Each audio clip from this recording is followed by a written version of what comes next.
The Icons of Real Estate Podcast. Are you ready to learn the proven money-making secrets from top-producing Icon agents? Ready to skyrocket your business? This podcast is for you.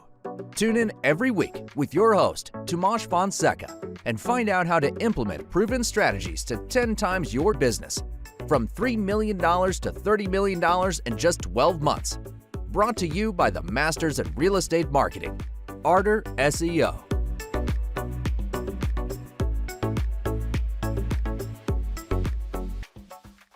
Welcome to the Icons of Real Estate. I'm Tim Calloway. We have a very special guest for you today, Shawn Moore from Vodacy. Vodacy is the world's #1 vacation rental investing education company, obsessed with helping clients build a lifestyle and financial freedom, investing in, you guessed it, vacation homes. Very exciting time for that. Welcome to the show, Shawn. How are you? Awesome, Tim. Thanks for having me. Really appreciate it. Yeah, for sure. So real interested in what you guys do and how you help folks get into, vacation listings. I guess that's what we might call them, or vacation homes for investing in income. Why don't you tell me how you got started in that? Yeah, I'd love to. So it's been a little bit of a wild ride I've been full-time real estate investor for 22 years. And so been around the block a little bit and seen a lot of different asset classes, and really started in the game in my early 20s. Right out of college, I got a job working as a sales rep and met a guy that was a real estate investor making a lot more money than I was making. And I got interested. And so spent a lot of time in Barnes and Noble, and at the time going to the bookstores and reading the books and trying to figure out what lane of real estate I wanted to run down. And at that time, I didn't have a whole lot of money. So I started off in the wholesale game. I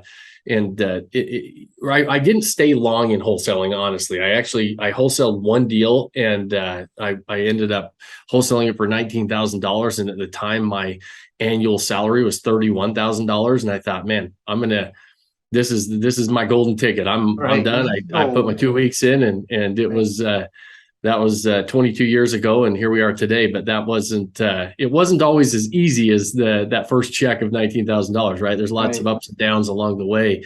Sure. And really spent a lot of time in the fix and flip game, realizing, okay, I've got to add a lot of value here and fix some of these houses. It's not as easy as just finding a good asset and always wholesaling it.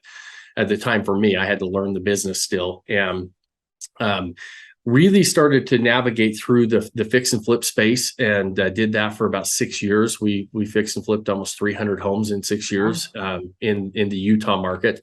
And so I was in Denver when I wholesaled my first home. Home base was always, we grew up in Utah, so we moved back to northern Utah, my wife and I at the time. Nice. And just loved real estate, loved being in the game, doing what we did, and just to progress through that game. And one time I was still in my early 20s, and I went to one of the real estate investing clubs, local clubs, and an old guy named George, I'll never forget George, put his arm around me and told me, you gotta calm it down a little bit, Shawn. You're a little too cocky, a little bit too big for your britches, and you're not. You keep referring to yourself as a real estate investor, and you're not a real estate investor. And George really hurt my feelings at the time. My ego was shot, but George's point to me was, if you don't have a portfolio that creates passive income and pays you when you're not working, you're not an investor. You have a job fixing up homes and reselling them, right? And so, good point. Yeah, it was a great point. And even though it hurt my feelings at the time, it really started making me think about what I believe now to be is the holy grail of investing is creative passive income for ourselves, right? And so naturally at the time was like just single family long-term rentals. And so I started building a portfolio of single family long-term rentals, and went down that road for a little while, and purchased and had a little small portfolio of about 52 homes. Not really larger. Like, I had a couple duplexes, but almost all of them were just single family homes. And we started creating a little bit of passive income. But I just never was, it just wasn't the asset class that I got really excited about, because I was making a couple $100, maybe $100, a couple $100 a door. And, I'd flip a home. My average profit was somewhere probably 30 to 40 grand. And my entire portfolio of 52 homes was bringing me in about $3,000 a month. And at the time I thought, this was back in 2005. So I started in 2000. In 2005, I started building that portfolio up. And at the time I thought, I'm just gonna sell these. I've got some really nice equity, and I'm going to, do something else with that money. It just wasn't. I didn't really like the excitement. But probably the biggest mistake I made in my entire career was selling that little portfolio that we built, because somebody else was paying for them. I was making some money, and it was a long-term investment, and I had a really short-term focus on it.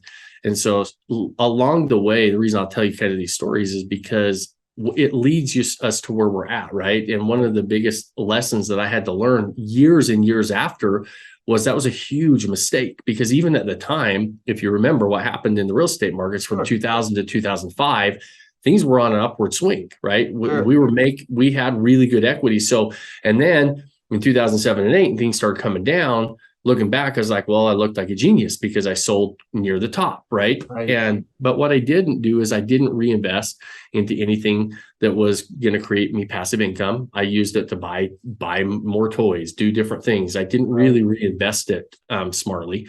And looking back, it was like, because I have no problem upgrading a portfolio. I upgrade portfolios all the time, but I'll reinvest into something that actually upgrades my situation, my portfolio. Well, took the money, some, and did other things with it, and bought a bigger house, bought better cars, right? And did things like that. And now I don't have that passive income that somebody else was paying for, or that portfolio that somebody else was paying down. And I didn't learn that lesson for a while after, because right after I did that, we started getting into the really high-end resort stuff.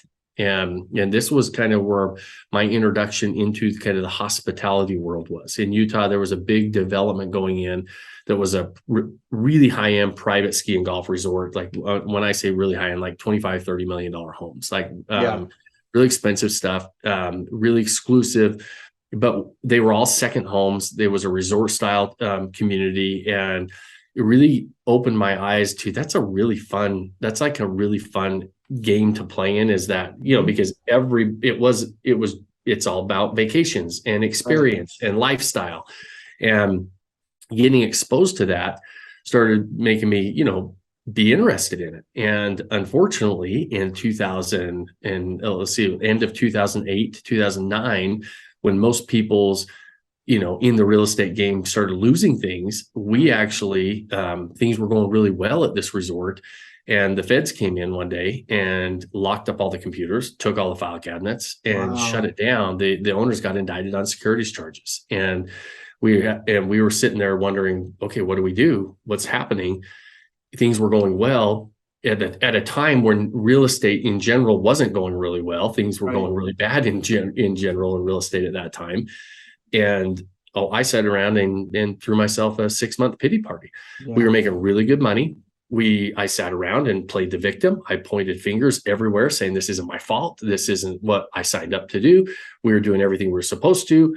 And ultimately gave myself long enough to where we lost those expensive cars and the houses that we bought and everything else, right? And really not blamed on the market. It was blamed on 100% my decision to sit there and play the victim and not take responsibility for where I was at.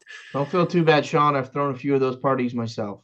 Yeah, we have to. I think everybody I talk to, it's like almost everybody, we've done that, and then we have to learn from it, right? We don't learn by hearing; we learn by doing. Sometimes it's like I wish I could learn. Like if people would hear, like, don't do that, right? Right. And at that time, though, it was the first time in 2009 where we had nothing. I mean, we lost everything, and I didn't have any assets at the time except for one. I bought a second home at the time. We were making some good money, and started renting it out. And during the crash, this one property was a cabin in the mountains at a lake in Utah, and it paid for itself, and we made money from it. I wasn't getting rich. I wasn't paying my bills off of it by any stretch, but it was an asset that I didn't lose. And we lost everything. We lost our own personal home except for this one asset. Didn't really even at that point, Tim, think that vacation rentals was a viable asset class for us. It just happened to be the fact that I didn't lose that asset. And I started at the time thinking, okay, well, I've got to roll up my sleeves and I got to do something. And we had our real estate license, and we started going in, selling real estate. And at the time, entering the real estate market in 2009 was not the best time to be entering, but I didn't feel like I had many other options. I've always been an investor. I didn't have any money to invest.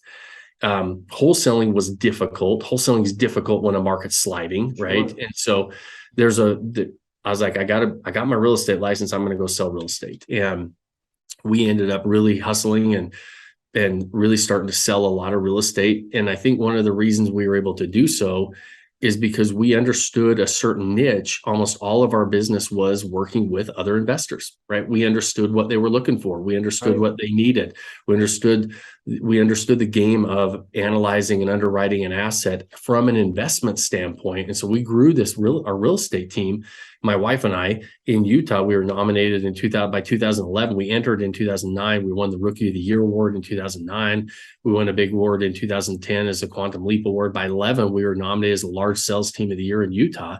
Wow. So we were really getting on our feet, but not in a game that I really was passionate about, right? I've always identified with myself as being an investor and really wanting to dive back into the investment game. And so we did. So we started doing some development deals, and we started really investing back into mostly development deals, land development deals. And we did some fix and flip stuff because we knew that game. And I was at the time we had kids in 2011 as well. And at the time they were growing up, and we were selling real estate, developing real estate. And I was in Hawaii, and I was on the phone, and I was visibly upset to my son. He was 4 years old. I have twins, boy-girl twins. And my son was like, Dad, if real estate's not that fun in Utah, we should just move to Hawaii, and you should sell real estate in Hawaii. Right. And out of the mouths of babes, right? Right. And little did he know that comment just stuck with me, because I was already questioning myself, like, what do I really love? What do I really want to do? Tony Robbins at the time was really talking about success without fulfillment is the ultimate failure. That his talk, he was talking about Robin Williams at the time, who was a friend of his, who obviously most people know committed suicide, but was one of those people that brought a ton of joy to people. He was funny as heck. Everybody enjoyed him, loved to be around him, but he had all this success, but he wasn't fulfilled. And he did the ultimate thing of taking his own life, and it all ended. Right. And Tony Robbins talked about that. So Wyatt says that to me, and I'm like, okay, what do I want to do with all of this? And I loved investing in real estate, and I loved being involved in the vacation home resort side of life when we were doing the really high end stuff. And I also had an asset that was a vacation home that when everything went to crap and we lost everything, I actually kept that asset. And so that's really when we started getting really interested in that short-term rentals as an asset class. This was back in 2015. They were nowhere near as mainstream as they are today.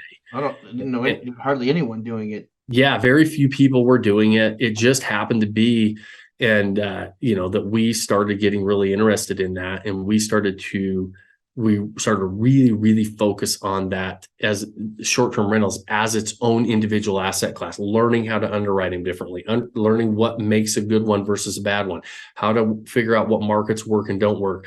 And that's led us to where we're at today. That's a really long-winded answer, Tim, to your question of how do we get here? But it's question? Yeah, right. How do we get to where we're at today? But it takes a lot, right? Most of us have a journey to get to where we're at. No, I wouldn't have it any other way. That's a great, it's a great story. I think, people should hear that story more often, because I hate to say it, and I'm pretty honest. Yeah, I talk to a lot of people in real estate, and there is a group of young realtors, retail, that believe HGTV, every time they come on, and all I got to do is sell one house a year and I'm loaded. Maybe in 2 or 3 markets I can think of. And then maybe something like 2008 happens and you sell 0 houses, and all of a sudden they're not $30 million or something happens. So you've got to have a long-term plan, right? You've got to have something vested or invested, either way, vested or invested. Yes. So I love what you had to say. I want to keep hearing more. So that's how you got started. So let's get to today. Now you're obviously doing the investing yourself. I do have a question about the investing, because or about the purchase of vacation rentals, and it's and this is the one time I'm going to ask a question about financing and money, hard money, soft money, things like that. I normally don't, but because you're one of the few people that sounds like really knows what they're talking about, is the financing far different?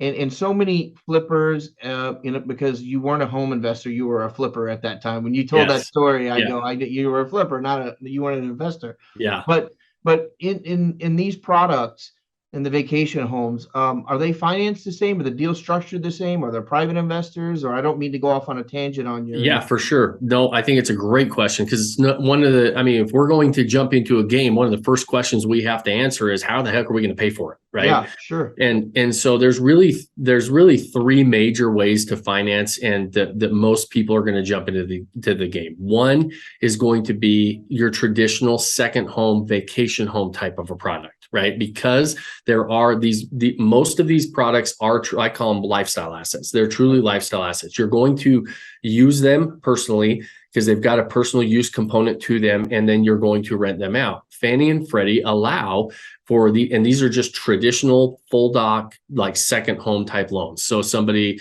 can, the property itself is not going to help you at all qualify for the loan. You've got to fully qualify for these loans if you're going out and buying them. Very similar terms to what you would find on a primary resident home, right? Okay. And, a little bit more down, you're going to put 10% down. When you hear about 10% down financing on vacation homes, that's the type of loan product that people use. And a lot of people get into the game with that loan product, and you are allowed to do it. There are parameters. You cannot give up control. You can have a property manager, right? You have to be able to use the home anytime you want to use it. And interesting. Okay. Yeah. So it can't be a timeshare. So no. I mean, that's what they're trying to do, I guess. They're trying to divide the two products differently. And or you can't sign a long-term lease with that product either, because now it's truly an investment product, right? You bought it. There is no personal use, and what they're looking for is if you lose control of being able to use that property anytime you want. Doesn't mean you have to. Mm-hmm. It doesn't mean that you can't have a property manager that opens your calendar up to guests and they book it while you're not using it, but you have to be able to say, yes, I want to use it. So there are parameters, but that's a very, very common loan product for people getting into short-term rentals. And then the second is actually an investment product, a DSCR loan. You probably heard that. If listeners know what a DSCR stands for, debt service coverage ratio loan. And what that is, it's an investment type of a loan product where the asset itself will actually qualify for the loan. You don't use your own personal income to qualify. You have to have good credit. You're still going to be a signer on this type of a loan. They're not a non-recourse loan. That means you're going to be responsible for the payback if it doesn't get paid back. But the asset qualifies for the income. And so what they're looking for is a certain amount of revenue to cover the debt service. And if it qualifies, that's where you can get those loans. Those are the two most common by far and away that most people are going to use. I love it. I love it when I learn something new. And that's why I asked that question. So that was all, most of it was very new to me. So that's fantastic. And one thing too, Tim, to make a note of, because there's a lot of investors that hear about hard money or a lot of hard money type of loans. They're like both of the loan products I talked to you about they're long-term loans, 30-year fixed rates. I mean, sometimes they have some arms in there, but most of the time it's a 30-year fixed product, right? Okay. Because this is they're short-term rentals, but they are long-term investments. You want to get a long-term loan. You don't typically want to finance with like a bridge loan or a hard money loan that is a 6 or 12-month loan, which you would typically find on a fix and flip type product or something like that, where you're rehabbing a product. And especially in today's environment, it's not smart to bank on, and I don't think it is in any environment, to really speculate that you're going to put a short-term loan on a long-term product to be able to refi it out later, unless you have that long-term financing lined up. Right. No gambling allowed. So, yeah. Sure. Too much speculation there. Too much speculation. So that brings us to today. We're talking about today. So tell me about Vodacy and what you're doing for folks there, and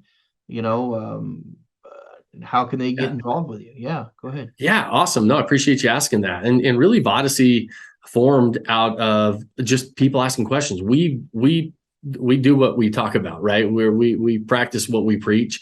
And first and foremost, I've been a full-time investor. Well, as we started getting into this asset class and as short-term rentals got more and more popular, we had a lot of people coming to us saying, hey, show us how to do this. Hey, and past clients, people that were just kind of on the sidelines seeing what we were doing. And so we had the idea of forming Vodacy, which is an education company and a consulting company, to teach people what we do and how we play the game, at least our view of this world, right? There's a lot of people who are talking about short-term rentals without owning houses. Not that that's a bad product. Like if you you can co-host or you can do rental arbitrage. Not that those are bad ideas, but we're looking at it strictly from ownership. We want to own properties. There's fewer people that were talking about that. When we started, there was nobody talking about that. Right. And so we started forming Vodacy in 2017, really launched it in 2019 as a kind of what it looks like today to the public. But what we do at Vodacy is we help people dive into this game with their eyes wide open. We teach them how to go through all three major phases of vacation rental ownership, really that acquisition phase, understanding what markets to go into, what financing to get, like we talked about, how to analyze a deal, because not every home makes a good short-term rental, even in a great market. And so really understanding the underwriting in that acquisition phase, we teach them how to set up a property and get it managed correctly so that they're not managed properties on their own. Most people who are investors want a passive investment. We don't want an active investment where we're having to do everything. And then we teach them how to market it, right? This is a really popular game now. It's really, a lot of these markets are super saturated. I love saturated markets because that means there's a lot of demand, but we got to figure out how to stand out in those saturated markets, right? And so we talk, and we teach people how to do that we have a master class, we have a coaching program and a community, mastermind community that we kind of lump all together to help people progress into this game and treat it as its own asset class. Very nice. Yeah, I love it. So if I were to have that magic wand, and I said, Shawn, what's your biggest problem right now? What's the biggest task that you need help with? What would that be? Yeah, if I was an investor with my investor glasses going into this game, is that just any issue you're having either with the company or with the investment side? Just what every day when you wake up, you go, wow, I wish I could get this taken care of. I got to call Tim. What would that be? What could I come in and help if you had your druthers and it was any one thing? And that doesn't include getting the kids to school or anything like that. Right. No, I think the number one thing is always the issue that we always have is surrounding ourselves with the people problems, right? As we grow personally, we're growing Vodacy at just a lightning pace and making sure that we keep up with being able to fulfill what we're doing on the Vodacy side and hiring the right people, getting the right seats filled on the bus. For us personally, that's our biggest thing and challenge is our sales side grows faster than we can on the fulfillment side. So it's a challenge as a business owner to say, okay, we can't sell anymore, right? We have to put a cap on. And so like at Vodacy, we're by invitation only for that exact reason. I would love to not be by invitation only. Like anybody who wanted to work with us, we'd love to have them on.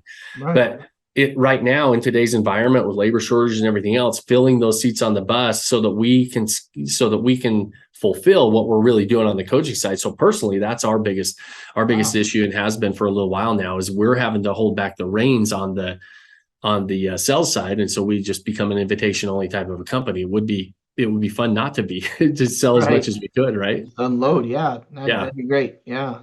Well, okay. So if I'm Joe wannabe investor, how do I get in touch with you? How do I find you? What's the best way? Yeah, awesome. Yeah, the best place is to go to Vodacy.com, VODYSSEY, and you just go to Vodacy.com. I've got a lot of free trainings on there. We have our own podcast called The Vacation Rental Revolution. We've got a lot of episodes on that. We've got a free book. I have a book that's on Amazon called What the Hell is a Lifestyle Asset? You can go buy a hard copy on Amazon. It's a bestseller there. And that takes you through that process that we talked about. And we offer that on our website as a resource for people to go look at and decide if this is the right asset class. Because I always tell people, and Tim, you've talked to a lot of people in real estate. there is not one asset that is better than all the rest, right? There are assets that work better for your own personal situation, but every single asset has its own pros and cons, including short-term vacation rentals. And so I always tell people, go learn about it. Go learn what this game looks like if you were to buy these types of properties, because there's pros and cons to it. And so hopefully we tried to tackle that in the book and on the website and answer some of those questions for people. Fantastic. So here we are, we're kind of winding down here. We've learned a lot, and that's what I love about this, really learning a lot. I'm going to give you the floor, the last minute or so, and just kind of talk about whatever, something we didn't cover, or maybe something that's near and dear to your heart, your favorite pet kennel, whatever it might be. The floor is yours for the last minute or two here. Yeah, awesome. No, I appreciate that. That's not often we get to do that. So I really appreciate that. What if I had the soapbox to sit on and really wanted to challenge people is, if you're listening to this, you're listening for a reason, right? People listen to these podcasts because they want to go do something, but listening doesn't get things done. It helps us, give us ideas. I would really challenge people to really start taking action. Don't wait for, the sky is never going to open up and give you more time, right? And there's always going to be things going on in markets. Like, I've been around the block a long time. I've seen a couple different market cycles. Sure. And we're buying on the way up, we're buying on the way down. We make short-term adjustments, but our long-term plan stays the same. Figure out what your long-term plan is for your own financial lifestyle freedom, and really just take action. I always tell people, I challenge people all the time on our podcast. I say, go pick one thing you can do today to start building the life that you don't want to take a vacation from. And that just means take action every day. You don't have to go figure and solve all the problems today, but take action toward what you are listening to and interested in and wanting to do. Because so many people that we talk to, and we hear it way too often, unfortunately, is, I'm just going to wait till I have a little bit more time. I need a little more bandwidth. I'm going to wait until this happens in my life. Or I'm going to wait until, the election happens. Or, there's always going to be things going on. Sure. I'm going to wait till interest rates come down. Right now, we've got inflation and interest rates going up. There are always opportunities for you to build what you are interested in doing in your own life. And so, yeah, Tim, I appreciate you letting me get on that soapbox, but more than anything, challenge people to take action every day. Yeah, good stuff. The sky's always falling, right? Yeah. Yeah. Yeah. And picking littles if we want. Absolutely. Well, Shawn, thanks so much, man. That was great advice. I loved it. I look forward to talking to you again, maybe 3, 6, 9 months, and see how things are going then. Love it, Tim. I sure appreciate you having me on. It was a pleasure being on. And I know, as always, even those of you listening, we know how valuable your time is. And, we appreciate you spending it with us. And Tim, thanks for having me on. Have a great week, Shawn. Talk to you soon.